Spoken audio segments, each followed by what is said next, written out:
दोस्तों, आज मैं आपको इनका सभ्यता के बारे में एक रहस्यमयी बात बताऊंगा, तो कृपया अंत तक देखें।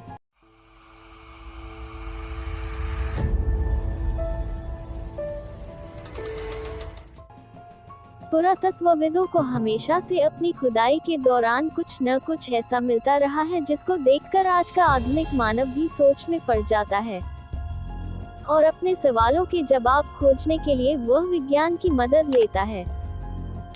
लेकिन कुछ ऐतिहासिक सवालों की व्याख्या विज्ञान से परे होती है। कुछ ऐसी ही खोज इतिहास में जोहान रेनहार्ड और उनकी टीम ने की। आज से कुछ साल पहले रेनहार्ड अपनी टीम के साथ एक खोज यात्रा पर निकले। अपनी इस यात्रा से वे पूर्व कोलंबिया में 16वीं शताब्दी की शुरुआत के दौरान रहे सबसे बड़े साम्राज्य इनका साम्राज्य के बारे में जानना चाहते थे। दरअसल वह इनका सभ्यता के लोगों के रीति रिवाजों और उनके रहने के तौर तरीकों के बारे में जानना चाहते थे। इसलिए वो अपनी टीम के साथ अर्जेंटीना के एंडीज पर्वत के ऊपर चढ़ाई करने लगे। वो उस जगह पहुंचना चाहते थे जहां इतिहास में कभी इनका सभ्यता के लोगों का वास हुआ करता था। अपनी इस खोज यात्रा में कई विफलताओं का सामना करते हुए वो लुलायको के शिखर के करीब पहुंच गए, लेकिन वहां उन्हें कुछ ऐसा मिला जो मानव जाति के दर्दनाक और बदनाम अतीत को आधुनिक युग में एक बेहद शर्मनाक कृत्य के रूप में सामने लाता है। जब जिंदा लड़की को दफनाकर मम्मी बनने के लिए छोड़ दिया गया। दरअसल 16 मार्च 1999 को 3 रहस्यमयी बच्चों की मम्मियों को वहां खोजा गया।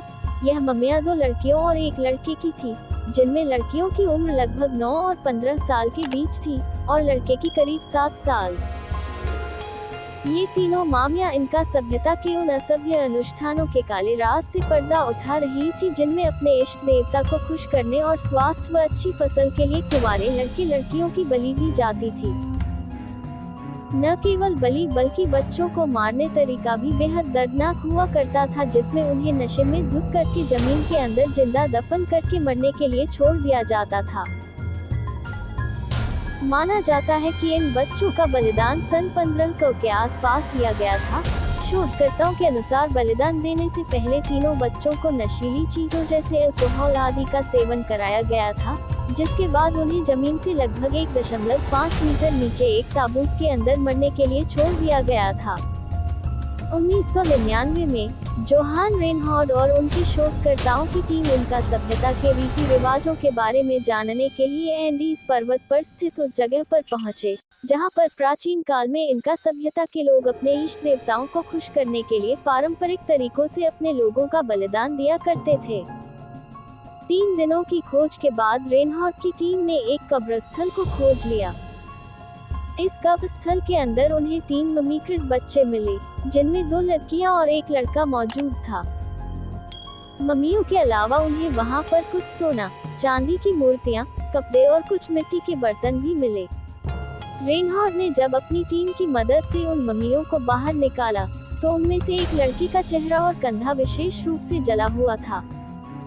रेनहार्ड और उसकी टीम का मानना था कि उस लड़की का यह हाल बिजली गिरने से हुआ होगा। अन्य 2 मम्मियां बिजली से प्रभावित नहीं हुई थी।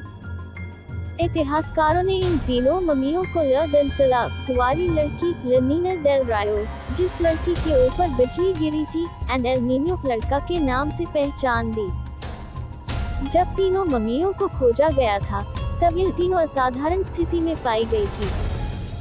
तीनों मम्मियों को इतने अच्छे तरीके से दफनाया गया था कि उनके आंतरिक अंग अभी भी बरकरार थे। उनके सिर के बाल आज तक की मिली सभी मम्मियों में से सबसे ज्यादा संरक्षित थे। उनके हृदय के अंदर जमे हुए खून के नमूने भी प्राप्त हुए, जो आज तक किसी भी मम्मी में शायद ही किसी शोधकर्ता को मिला होगा। वैज्ञानिकों का मानना है कि जब बड़ी लड़की का बलिदान दिया गया था, तब उसकी उम्र 15 साल रही होगी। वैज्ञानिकों को उसकी लाश के परीक्षण के दौरान उसके फेफड़ों में जीवाणु संक्रमण भी मिला। लड़की ने एक पोशाक पहनी थी।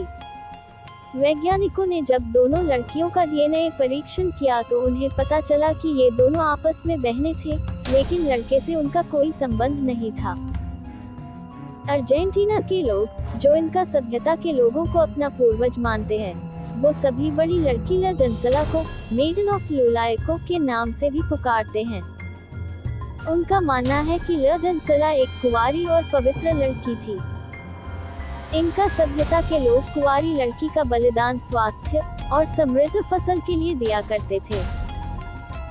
इसके अलावा छोटी लड़की उम्र करीब 6 या 7 साल की रही होगी। लड़की का चेहरा, उसका एक कान और उसके एक कंधे का हिस्सा उसकी मौत के बाद हुई बिजली दुर्घटना के कारण जल गया था। इसे जब खोजा गया था तब उसने हल्के भूरे रंग की एक पारंपरिक ड्रेस पहनी हुई थी। उसके शरीर को एक ऊनी कंबल में लपेटकर दफनाया गया था। जो लड़का खोजकर्ताओं को कब्र के अंदर मिला था, वैज्ञानिकों के अनुसार उसकी बलि लगभग 7 साल की उम्र में दी गई थी। एल नीनियो को दफनाने से पहले किसी कंबल के साथ कसकर लपेटा गया था, क्योंकि उसकी कुछ पसलियां, रिब्स और श्रोनी पेल्वस अपनी निर्धारित जगह से थोड़ा अलग हटी हुई थी। लड़के की मौत उसके तनाव के कारण हुई थी, क्योंकि वैज्ञानिकों को उसके कपड़ों पर उल्टी और खून के नमूने मिले थे। वो दफनाया गया एकमात्र ऐसा बच्चा था जिसे बांधा गया था। उसने भूरे रंग का अंगरखा, ट्यूनिक, चांदी का कंगन और चमड़े के जूते पहने हुए थे। लड़के को लाल और भूरे रंग के कंबल में लपेटा गया था। वैज्ञानिकों के अनुसार बच्चे को जिस तरह से बांधा गया था, उसकी मौत दम घुटने से हुई होगी। वैज्ञानिकों ने जब तीनों मम्मियों का जैव रासायनिक विश्लेषण बायोकेमिकल एनालिसिस किया तो उन्हें पता चला कि बलिदान की रस्म शुरू होने से पहले बच्चों को नशीले पदार्थों जैसे शराब और कोका जैसी चीजें पिलाई गई थी। उन्होंने बताया कि तीनों बच्चों को कोका की पत्तियों और चिचा, मक्के की बियर का अच्छी मात्रा में सेवन कराया गया था। सबसे बड़ी लड़की को सबसे अधिक मात्रा में नशा करवाया गया, जिसका पता उसके बालों के नमूनों से लगा। जोहान रेनहार्ड ने इन मम्मियों को अब तक की मिली सभी मम्मियों में सबसे संरक्षित मम्मियों का खिताब दिया था, और अन्य पुरातत्वविदों ने भी अपनी पूर्ण सहमति के साथ माना कि यह 3 मम्मियां ही दुनिया की सर्वश्रेष्ठ संरक्षित मम्मियां हैं। 20 जून 2001 को अर्जेंटीना के राष्ट्रीय स्मारक संग्रहालय और ऐतिहासिक स्थानों के राष्ट्रीय आयोग ने इन तीनों मम्मियों को अर्जेंटीना की राष्ट्रीय ऐतिहासिक संपत्ति घोषित कर दिया। इस वीडियो में आपको उन मम्मियों से जुड़ी उन सभी बातों के बारे जानकारी मिलेगी जिनकी वजह से उन्हें दुनिया की सबसे संरक्षित मम्मियों का खिताब मिला। वैज्ञानिकों ने बच्चों की मम्मियों के संरक्षित रहने का कारण लुलायको के पर्यावरण को माना है। लुलायको अटाकामा रेगिस्तान में स्थित है, जो पृथ्वी पर सबसे शुष्क गैर ध्रुवीय रेगिस्तान है। वहां मौजूद हवा की इतनी ज्यादा शुष्कता मम्मियों के 500 वर्षों के संरक्षण का एक प्रमुख कारण है। सूखापन और ठंडा तापमान दोनों को मानव अवशेषों के विघटन की दर को काफी कम करने के लिए जाना जाता है, और लुलायको के शिखर के पर्यावरण की स्थिति संरक्षण के लिए बहुत अनुकूल है। इन्हीं सभी कारणों की वजह से ये तीनों मम्मियां संरक्षित बनी रही। दोस्तों, अगर आपको यह वीडियो पसंद आए तो लाइक बटन को दबाएं और हमारे चैनल को सब्सक्राइब करें।